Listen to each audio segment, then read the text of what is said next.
Good evening, everyone. Happy Sunday evening, and welcome to the BattleCry. I am your host, Mark Meckler, president of Convention Estates, and we have a lot of news to recap this week. It's been a crazy week, but before we do, we want the call to action to go out because it's good that you listen. I appreciate you being here with me. I love you guys, but I need you in action. A call to action is more important than anything else we can possibly do. You actually doing something to save the country is what really matters to me. Should matter to you too. It definitely matters to your kids and your grandkids and our posterity. So I'm going to start with this. I'm going to tell you to do what I'm doing right now, which is to get involved in your party. Whatever party you're a member of, literally, I don't care what party you're a member of, just get involved. And in order to do that, you need to go out, and I would recommend that you get involved at your local precinct level. Start there. That's what I'm doing right now, starting at the bottom. And so I'm going out and participated in my local precinct convention. And for me, then that leads to a district convention and so on until you get to your state party convention. I am unfamiliar with all of this stuff. I haven't done this in the past. Mostly I'm on the road. I travel a lot, paying attention to national, but I always preach local, right? I talk about you should be involved locally. So I'm going to practice what I'm preaching, and I'm getting involved locally, and I hope you will too. Start by looking up what's your local precinct, when are your precinct conventions if they haven't already happened, and go participate. Don't be intimidated. That's how everybody gets started. I honestly have no idea what's going on, so that makes me a little bit nervous to go, but I go. I found out it's not that complicated, right? And as I move my way through the process, I'll learn more, and I'll talk to you a little bit about it, about how it works at the local level. At the precinct level, usually very few people show up. That's the way it was at mine. I assume that's the way it will be at most of them. I know there are exceptions, but generally not a lot of people show up. People who do show up generally pretty friendly, and they're going to be excited to see a new face and have you there participating. So if you want things to be better in the country, I hear a lot of you complaining about your party and how your party doesn't represent you. Well, then go be the party. Be the person that represents what you think needs to be represented in the party. I'm doing it, and you should too. Now, I hate to start with this news story because I just hate this news story so much, but I'm going to do it anyway. You heard Winston, he shook his head and he's walking out of the room because he hates this news story so much too. And that is President Biden's State of the Union address. And I want to be clear about this. I don't hate it because of his party. I don't hate it because I thought he did a bad job delivering it. I just hate the State of the Union. I just don't like these speeches. I think they are ridiculous. I don't think we need to do them. I think they really are just political advertisements for whoever is in office, whether it's Donald Trump or Joe Biden or whomever is in office. And I think they're full of pomp and circumstance that's not befitting our constitutional republic. That seems more like a monarchy. Everybody waits around for the president to come in. He's announced with pomp and circumstance. He walks down the aisle. Everybody shakes his hands. I don't like it. It just makes me very uncomfortable. So I actually try not to watch them. I'm kind of forced to watch them now, right? And I'm forced to watch them because I'm supposed to comment on them. So I have to see them. So I did watch this one. So I'm going to give you my commentary. And again, it's not based on party or particular politics. This is just my kind of overall read. Now, the first bar that had to be cleared was everybody says that Joe Biden is declining mentally, or a lot of people do. I think we've seen a lot of evidence of that. I have to say, he didn't look like that at the State of the Union. Clearly seemed to me that he was jacked up on some kind of chemical concoction, but I thought he pulled it off fairly well. And what I mean by that is he managed to pull off a 1-hour speech at a level of high energy. Frankly, in my opinion, a lot of times too much energy, a lot of yelling, but he pulled it off. And that was the bar that he really needed to cross. Was he needed to look competent. He needed to look like he wasn't suffering so badly from dementia that he couldn't lead the country. And I actually think he cleared that bar. And I know there are people who might disagree with me. Some of you might be angry with me for saying that, but I try to call him like I see him, not on a partisan basis, but on a balls and strikes basis. And I thought he did a decent job of delivering the speech. And by that, I mean, he delivered it with energy and with vigor, befitting the office. So he pulled that part off. I thought the tone of the speech was very ugly and aggressive, a lot of yelling, kind of weirdly, a lot of yelling. Apparently, I've read out there from a bunch of people who've now seen the prepared text that there was something like 87 exclamation points included in the text. And I think he did a lot more than that. But this is done for a reason also, you need to remember, which is what networks are going to pull out of that speech, what media outlets are going to pull out, are sound bites. And so it gave him a chance to make sure that almost all the sound bites sounded cogent and enthusiastic and excited and full of energy, all the stuff that he needs to project. So I thought in that way it was successful. I thought the speech was very divisive, and that's been sort of his nature throughout his presidency, was to divide off MAGA Republicans, as he calls them. He went after the Supreme Court in a way that I thought was really bad for our system, unpresidential. I don't think the president standing at the podium should be criticizing the Supreme Court. Frankly, if I were the Supreme Court, I don't think the Supreme Court should even be in attendance at the State of the Union, but they were, and he attacked them. I didn't like that part. I didn't like much of it, but I thought he was very aggressive on the Supreme Court.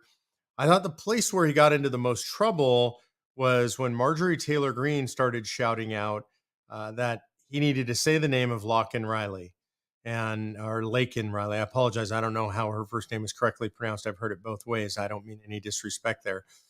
And the president picked up some kind of silver medal. I don't know what that was. And he said that he said Lincoln Riley. So he got her name wrong. Her name's not Lincoln. I didn't pronounce it correctly necessarily either, but I'm also not the president and not expected to know that stuff. So he said Lincoln Riley, and he said she was killed by an illegal. And this is interesting because that's a term that normally conservatives use, or term that Republicans use, calling illegal immigrants illegals. And the left hates that term. And they went after him for it after the speech. So he tried to sort of blunt criticism by naming the victim of that recent murder by an illegal immigrant. But then he called the illegal immigrant an illegal properly, in my opinion. And he got vilified by the left for that. So sometimes you just can't win. And in that one, I thought he really got into trouble. And you could see him kind of stumbling as he tried to interact with Marjorie Taylor Greene and some other Republicans that were kind of heckling him. I'm not a big fan of the heckling at these events, but it showed his inability to handle things on the fly. So I think that was the one place where maybe his feebleness of mind showed through. Overall, really didn't like it. Like I said, I think it's torture sitting through them, whoever speaks them.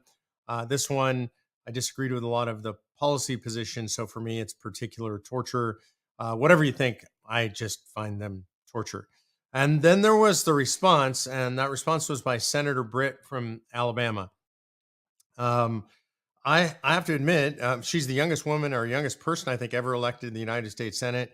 And I have to admit, I didn't even really know who she was. So I feel a little bit bad about that, a little bit ignorant about that. I guess I don't know all the senators by name. I thought that she presented well in the sense that seemed smart, and she seemed that she could speak well, or I should at least say read a teleprompter well. Attractive. I thought she looked good on camera and did as good of a job, generally speaking, as you can do with one of these things. This is a very hard setup. You go from all the pomp and circumstance of a joint session of Congress being addressed by the President of the United States to, in this case, Senator Britt sitting in what looked like her kitchen by herself. I don't like this format. I think it makes it really difficult for whoever follows the president. Again, regardless of party, it makes it very difficult. Most people have failed in this regard. It's been a real stumbling block for folks on the right who've accepted the challenge. I think it was Sarah Huckabee Sanders that did the last one. Might be the only one that I thought was done really, really well. Sarah Sanders did an extraordinary job on that. So we saw Senator Britt do it. I just thought her facial expressions and her phrasing and her hand movements weren't natural. It seemed overacted. I don't know if that's because she was nervous. I don't know if they told her to use her hands more than she normally does. She was smiling at times that didn't seem appropriate to be smiling. I just thought it was kind of weird. So I would say that the rebuttal was kind of a fail. And I don't blame her. They usually are. It's an incredibly hard place to be. So you've got Biden on the one hand. I think he crossed the bar and did okay in regard to showing, at least for that moment, that he was cogent. And I didn't like the substance. And then you have Katie Britt. I probably like the substance more than I like the form of it. Not that well done. So I'm not sure she did herself or the party any favors. All right, let's move to some other stuff because I just hate talking about State of the Union. I hate watching them. I did it for you, by the way. I took a bullet for you. All right. The next story I want to talk about is something that's good news. I try to bring you guys good news every week because, as you know, I believe there's a lot of good news happening out there. This is a good news story on the cultural front. And that is that Tim, the Tool Man, Tim Allen from Last Man Standing and from the Santa Claus movies, which are all good, wholesome movies and shows, he's tooling up a new show on ABC. And yes, that was an intended pun. Sorry, I know it was bad, but he is tooling up a new show. Here's why I think this is a good thing. The show is apparently about a guy who works in a shop and owns a shop restoring cars. I think this is good news because you can be sure that Tim Allen is not going to do a show that's full of cultural rot. It's this show that's on ABC, which means ABC is acknowledging that there is an audience for stuff that's not garbage. And that means, my friends, that you and I are winning in the culture wars. They're having to produce things that appeal to people like you and me, people who don't want to see all the culture rot that they have on most of these shows. So I don't know what it's going to be, but I'm definitely going to watch the show. I'm going to be paying attention to this coming out. Another piece of good news on television, and it just depends on whether you like this kind of stuff, I guess, but it is also wholesome TV. Chip and Joanna Gaines from Fixer Upper are tooling up a new show as well on their Magnolia Network. Now, that's one of the most successful, if not the most successful, home improvement show in history. And it went off the air after 10 years. It just went off the air because I think they were tired of doing it. It was hard on their family.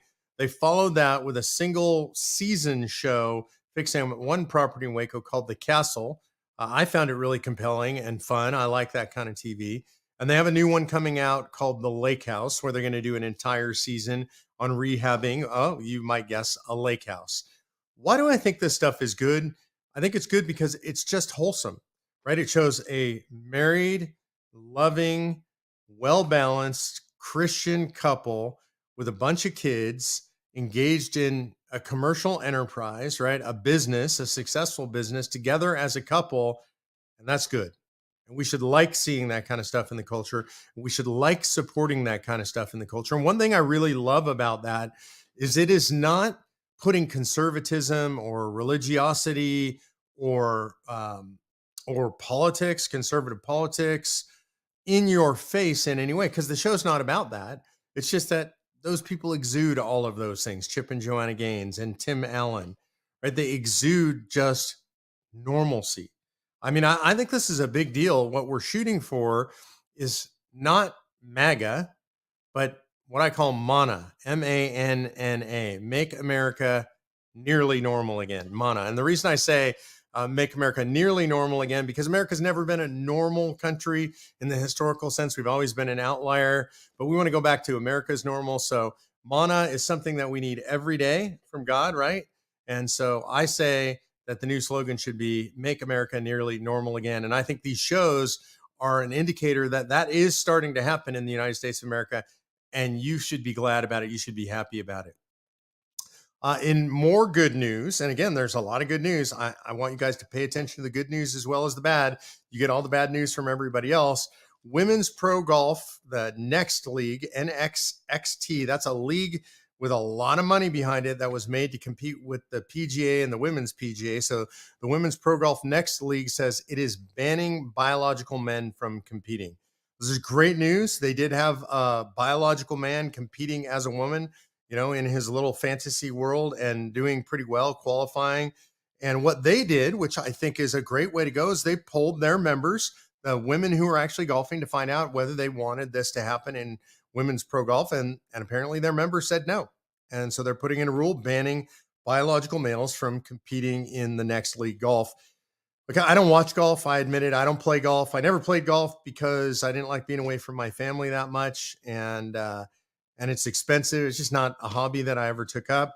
I don't watch it on TV, but I would be more likely to watch the Next League because they did this than other leagues that might not ban women. Every female sports league should ban males from competing. And by males, I mean biological males, people who are born males, the only kind of males there are. And while we're on that, let's talk about the language around the trans stuff. First of all, people say you're denying trans people. I get this all the time. And my answer is, yeah, that's correct. I am. There's no such thing as trans people. They don't exist. You can't transition from one gender to another. So there is no such thing as trans. That's a made up thing. Now, there are men who believe that they're women genuinely. They have a psychological disorder, gender dysphoria. There are women who believe they're men, same thing. It's a very, very, very, very tiny percent of the population, and they should be treated psychologically. They should receive the treatment that they need to try to make them more comfortable in the genders in which they're born. The vast majority of people who pretend to be the other gender, people who say they're trans, those people are perverts. They're people who have a fantasy, a perversion that they are the other sex. They love that. They get sexually aroused from that. It excites them. Men who pretend to be women, who think they're women, is called autogynephilia. I don't know what it's called for women who pretend to be men, but this is just a perversion. It's a sexual attraction. They get off on it.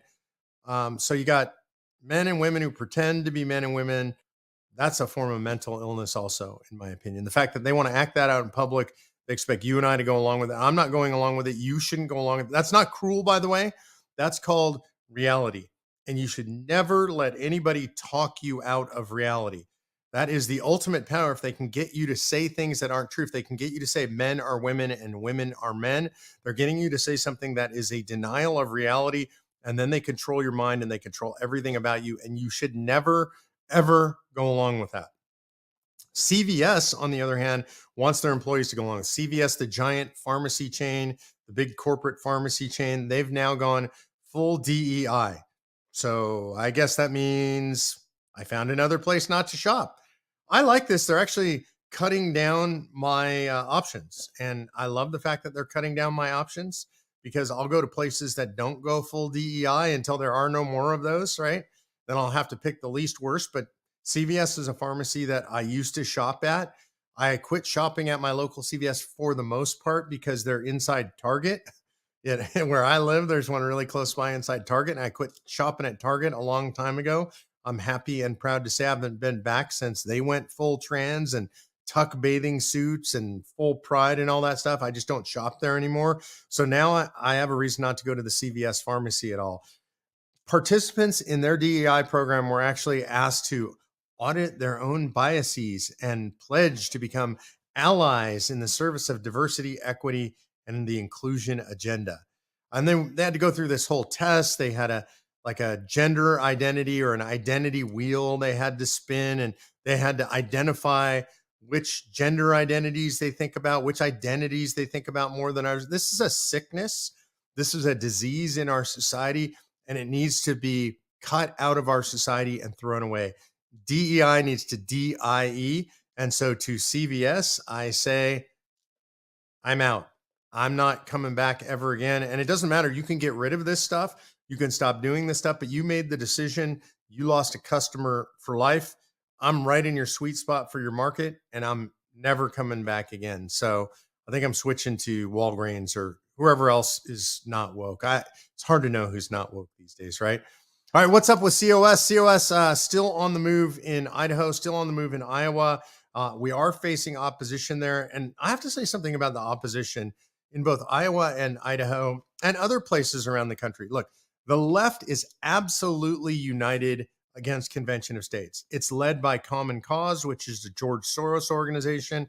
It has 250 signatories. If you go to Common Cause's website, you can read all the propaganda against COS. Just look up Common Cause Convention of States. One of the things you're going to find there that's going to blow your mind is you're going to find that among the people there are like La Raza and MoveOn.org and Planned Parenthood and the Socialist Party of America.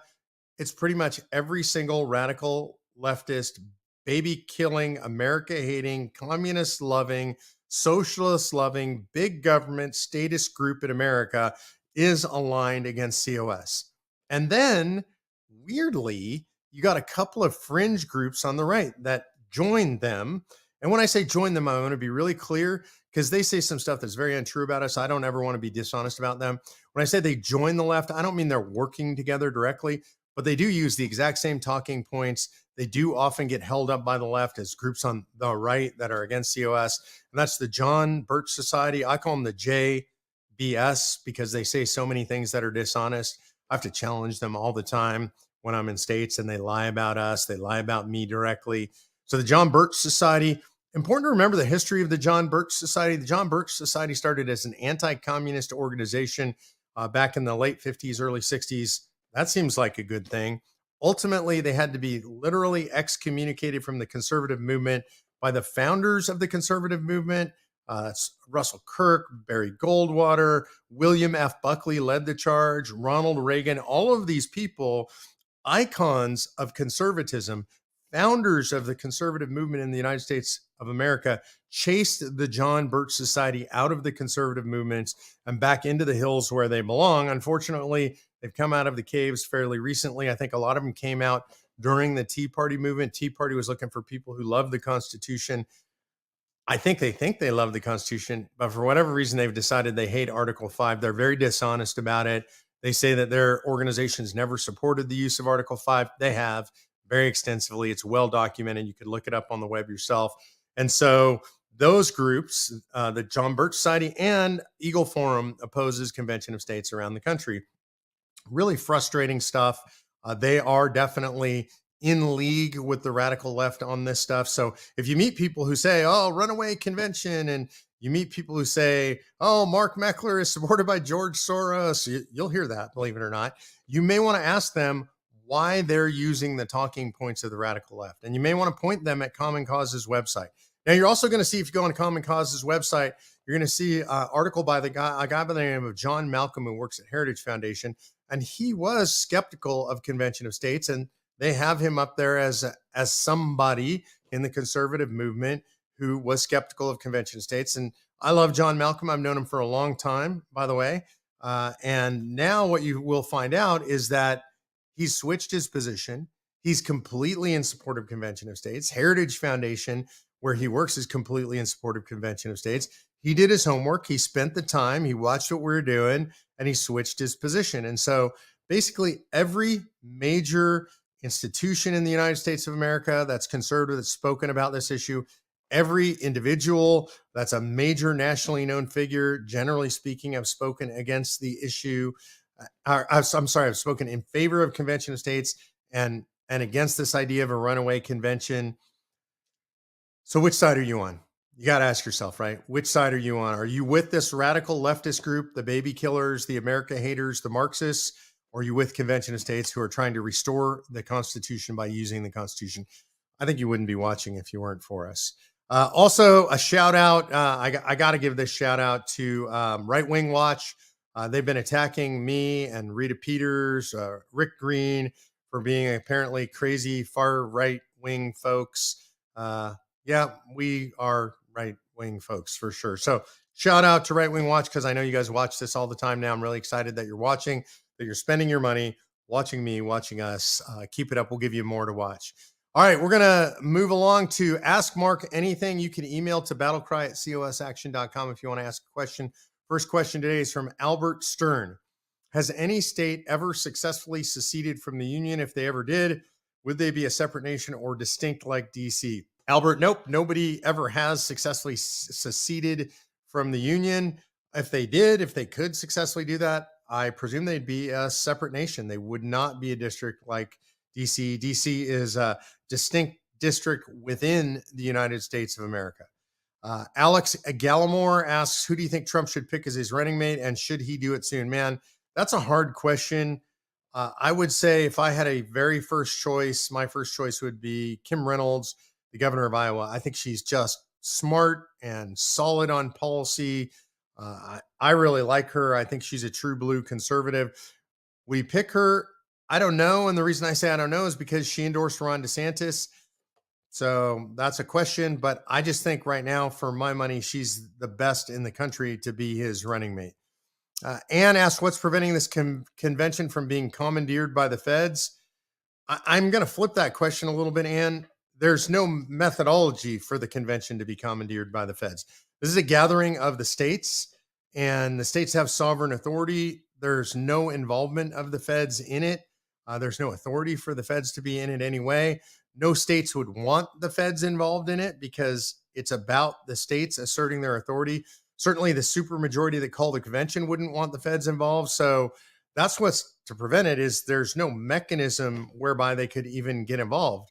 If they said, hey, we want to come to convention, the states would just say, well, there's not a role for you in convention.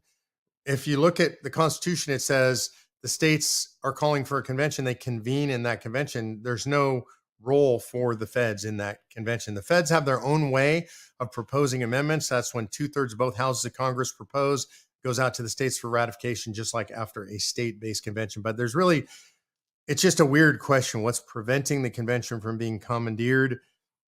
There's just no method for the feds to even be involved, let alone commandeer. All right, that's the last question for the day. I want to promote the Case for Convention of States with Mike Ferris. Great video premiere event that's taking place this coming Wednesday, March 13th at 8 p.m. That'll be on COS's Rumble, X, Facebook, YouTube. I want to promote the COS at home mailbag naming competition.